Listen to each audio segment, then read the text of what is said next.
Bali nakabit na nila yung isa mga kapatids. Bali magkakabit na naman sila ng pangalawa. Bali nag-uusap pa sila kung alin yung unahin mga kapatids. Sukat siya sa dulo mga kapatids. Yung sukat nila kasi mahirap magkamali mga kapatids. Salamin yan eh. Kaya bawat kabit niyan kailangan sure ball, kasi pag nagkaroon ng diferensya puputok yan mga kapatids, mas mababasag, sayang yung effort na pagkakabit nila, tsaka yung kung magkano yung isang perasong salamin, mahal pa naman yung mga kapatids. Ayun o, bali sasalpak na nila mga kapatids, buhatin na nila.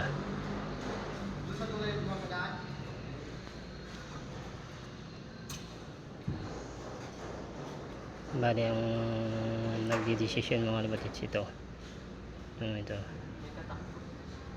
tapos ito yung perata.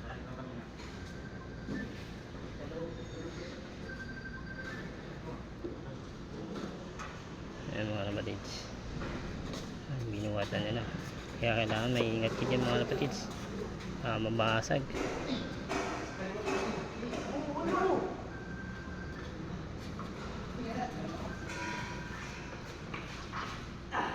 Ayan, inilapag nila, tapos itatayo nila yan mga kapatids.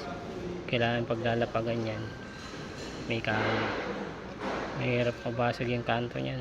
Nako, hindi pulido yung pagkakayari niyan pag nabasag yung kanto, kasi pag naumpisa yan magkakrak na yan, tuloy-tuloy na. Ayan, nilagyan nila mga kapatids na ayan o, nilagyan nila yan clip. Yan yung dinidi, parang may yan mga kapatids, para may puwersa yung buhat nyo mga kapatids, tsaka may hawakan yan o, didikit na yan.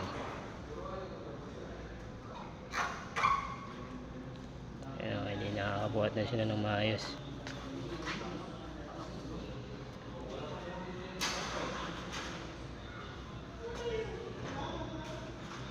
Ayan, umpisa na nila. Ay mga nagkakabit ng salamin dito sa warehouse namin. Yan, bali nilipad nila yan mga kapatids. Ay didiretso na kabit nila. Yan, kasi lagayan. So akit yung isa mga kapatids. Ayan, akit yan. Ayan, nipat nila yung panghawak.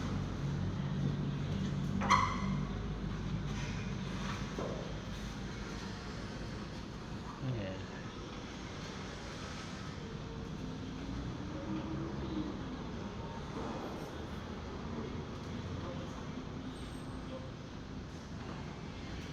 Ilalagay siya dun sa ilalim mga kapatids, parang goma ata yun.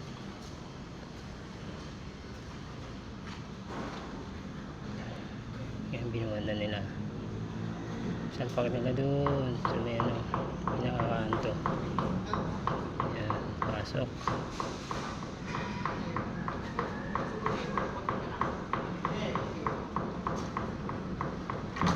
Yun, sa pasok.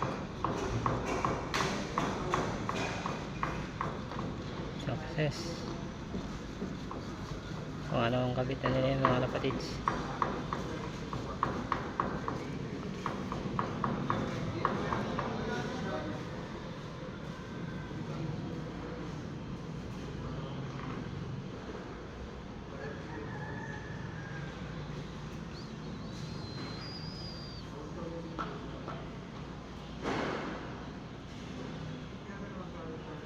Dami pa yun, ilang peraso pa yun, isa, dalawa, tatlo.